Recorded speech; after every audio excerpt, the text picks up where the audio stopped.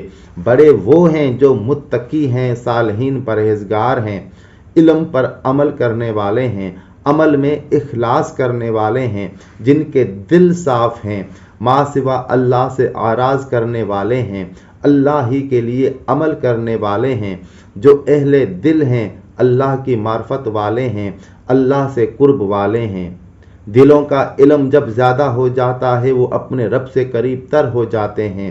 ہر وہ دل جس میں دنیا کی محبت ہے وہ اللہ سے حجاب میں ہے، محبوب نہیں محجوب ہیں۔ ہر وہ دل جس میں آخرت کی محبت ہے وہ اللہ کے قرب سے حجاب میں ہے۔ جس قدر تجھے دنیا میں رغبت ہوگی اسی قدر آخرت میں رغبت کم ہو جائے گی، اور جس قدر رغبت آخرت میں ہوگی اتنی ہی اللہ کی محبت کم ہو جائے گی۔ اس لیے اپنی ذات اور مقام کو پہچانو، اپنے نفسوں کو اس درجے پر نہ چھوڑو جس درجے میں اللہ نے انہیں جگہ نہیں دی۔ اس لیے اللہ کے بعض ولیوں نے فرمایا، من لم یعرف قدرہ عرفتہ الاقدار قدرہ، جس نے خود کو نہ پہچانا تقدیر الہی اسے اس کی پہچان کرا دے گی۔ چنانچہ ایسی جگہ نہ بیٹھو کہ جہاں سے اٹھا دیا جائے۔ جب کسی کے ہاں جاؤ تو ایسی جگہ نہ بیٹھو جہاں تجھے صاحب خانہ نے نہ بٹھایا ہو، کیونکہ تجھے وہاں سے ہٹا دیا جائے گا۔ اگر حیل و حجت کرو گے تو اٹھا کر ذلیل کر کے نکالے جاؤ گے۔ اے بیٹا، تو نے عمل نہ کیا اور اپنی عمر کتابیں پڑھنے اور انہیں یاد کرنے میں ضائع کر دی، تمہیں کیا فائدہ ہوا؟ رسول اللہ صلی اللہ علیہ وسلم نے ارشاد فرمایا، قیامت کے دن اللہ تعالیٰ انبیاء علیہم السلام اور علماء رحمہم اللہ سے فرمائے گا، تم مخلوق کے نگہبان تھے، تم نے اپنی رعایا کے ساتھ کیا کیا؟ اور بادشاہوں اور امیروں سے فرمائے گا، تم میرے خزانوں کے خازن تھے، کیا تم نے محتاجوں کے حقوق ادا کیے؟ اور کیا تم نے یتیموں کی پرورش کی اور تم نے ان سے میرا حق زکوٰۃ نکالا جو میں نے تم پر فرض کیا تھا؟ اے لوگو، رسول کریم صلی اللہ علیہ وسلم کے فرمان سے نصیحت حاصل کرو اور ان کے کہے پر عمل کرو۔ کس چیز نے تمہارے دل سخت کر دیے ہیں؟ اللہ کی ذات پاک ہے جس نے اپنی خلقت کے دکھ اٹھانے کی مجھے ہمت عطا فرمائی ہے۔ میں جب اڑنے کا ارادہ کرتا ہوں تو تقدیر کی کینچی میرے پر کاٹ دیتی ہے اور اڑنے سے روک دیتی ہے۔ اس کے باوجود مجھے اطمینان ہے کیونکہ میں شاہی بارگاہ میں مقیم ہوں۔ اے منافق، تجھ پر افسوس ہے کہ تو اس شہر سے میرے نکل جانے کی آرزو رکھتا ہے۔ اگر میں حرکت کروں تو امر بدل جائے، اعضاء الگ ہو جائیں اور بنی بات بگڑ جائے، بڑی تبدیلیاں آ جائیں، لیکن میں جلد بازی سے اللہ کے عذاب آنے سے ڈرتا ہوں۔ میں خود سے تیار نہیں بلکہ ایسا ہونا میری تقدیر سے ہے۔ ایسا ضرور ہوگا، میں اس کے موافق اور اس کے حوالے ہوں۔ الہی سلامتی اور تسلیم عنایت عطا فرما۔ تیرے لیے افسوس ہے، تو میری ہنسی اڑاتا ہے حالانکہ میں اللہ کے در پر کھڑا ہوں اور اس کی مخلوق کو اسی کی طرف بلا رہا ہوں۔ تجھے عنقریب جواب مل جائے گا، میں اوپر کی طرف ایک ہاتھ ہوں اور اس کے نیچے ہزاروں ہاتھ ہیں۔ اے منافقو، تم جلد ہی اللہ کا عذاب دیکھ لو گے، دنیا و آخرت میں اس کی مار پڑے گی۔ زمانے کو حمل ٹھہرا ہوا ہے، اس سے جو کچھ بھی پیدا ہوگا تم جلد ہی دیکھ لو گے۔ میں تو دست قدرت کے تصرف میں ہوں، کبھی وہ مجھے پہاڑ بنا دیتا ہے، کبھی وہ مجھے ذرہ بنا دیتا ہے، کبھی دریا کر دیتا ہے، کبھی وہ مجھے قطرہ بنا دیتا ہے، کبھی وہ مجھے آفتاب بنا دیتا ہے اور کبھی چمک اور روشنی۔ وہ مجھے رات اور دن کی طرح پلٹتا رہتا ہے۔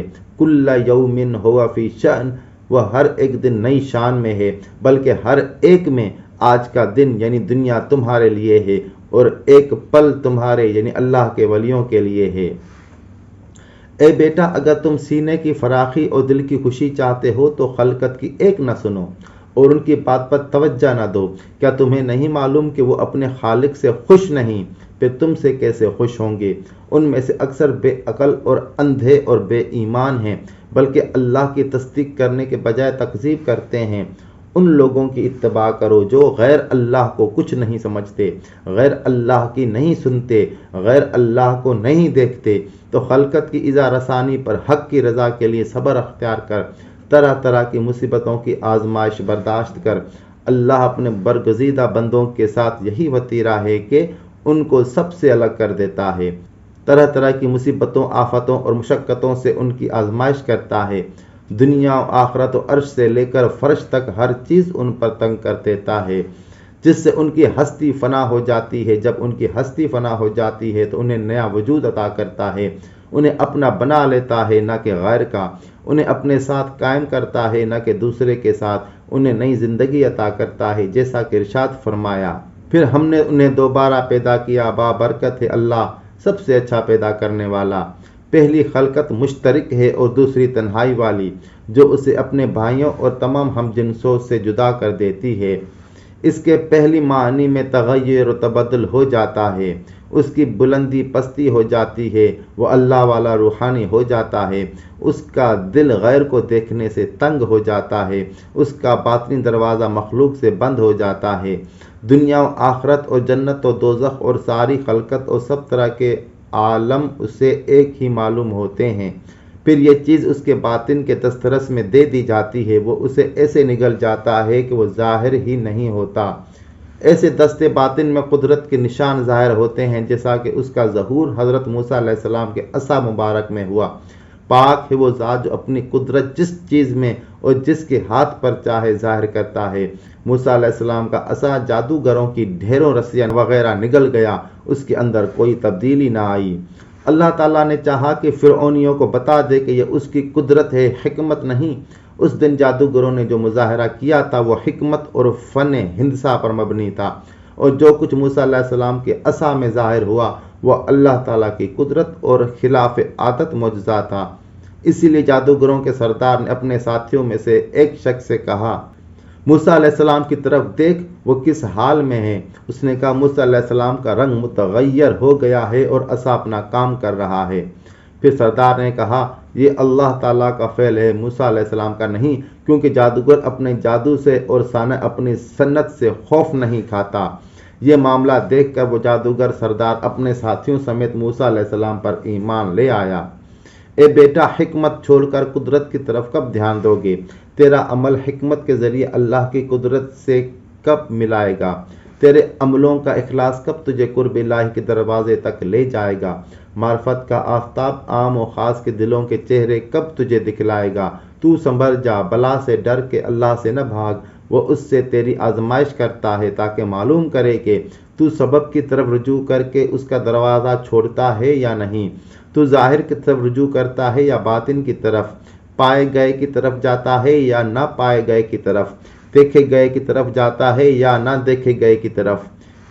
یا اللہ، تیرے حضور التجا ہے، الہی ہمیں آزمائش میں نہ ڈال، الہی ہمیں آزمائش کے بغیر اپنا قرب عطا فرما، الہی اپنا قرب و لطف عنایت فرما، الہی ہمیں ایسا قرب عطا فرما جس میں دوری نہ ہو۔ ہم میں تجھ سے دوری کی طاقت نہیں، نہ بلا کے برداشت کرنے کی ہمت ہے۔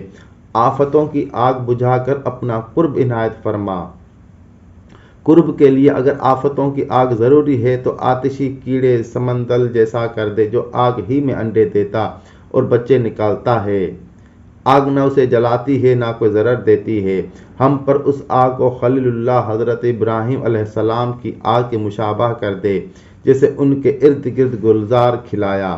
ہمارے آس پاس بھی چمن کھلا دے، جیسے انہیں سب چیزوں سے بے نیاز کر دیا تھا، ہمیں بھی ان سب سے بے نیاز کر دے۔ جیسے ان کا والی اور غمخوار بنا، ہمارا بھی والی اور غمخوار بن جا۔ جیسے ان کی حفاظت کی، ہماری بھی حفاظت فرما، آمین۔ حضرت ابراہیم علیہ السلام نے سفر سے پہلے رفیق کو، گھر سے پہلے ہمسائے کو، وحشت سے پہلے غمخوار کو، مرض سے پہلے پرہیز کو، مصیبت سے پہلے صبر کو، قضا سے پہلے رضا الہی کو حاصل کر لیا تھا۔ تم اپنے باپ حضرت ابراہیم علیہ السلام سے سیکھو، ان کے کہے اور کیے میں ان کی پیروی کرو۔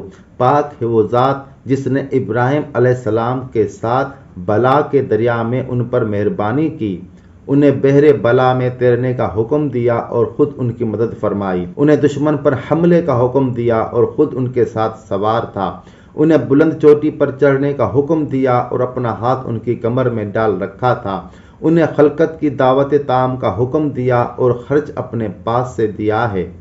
عنایت باطنی اور پوشیدہ مہربانی اسی کا نام ہے۔ اے بیٹا، قضاء و قدر کے آتے وقت اللہ تعالیٰ کے سامنے خاموش رہو، تاکہ اس کی طرف سے ہونے والی بہت سی رحمتیں دیکھ سکو۔ کیا تو نے حکیم جعلی نوس کے غلام کا حال نہیں سنا؟ وہ جان بوجھ کر گونگا، بیوقوف اور بھولا بھالا بنا رہا اور اس طرح جعلی نوس کا تمام علم سیکھ لیا۔ بہت بک بک کرنے والا، دل کے ساتھ جھگڑنے سے، اس پر اعتراض کرنے سے تیرے دل میں اللہ کے حکمت نہ آئے گی۔ اللہم ارزقنا الموافقۃ وترک المنازعۃ وآتنا فی الدنیا حسنۃ وفی الآخرۃ حسنۃ وقنا عذاب النار۔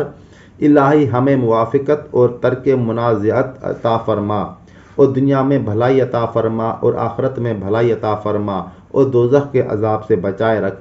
آمین۔ وآخر دعوانا ان الحمد للہ رب العالمین۔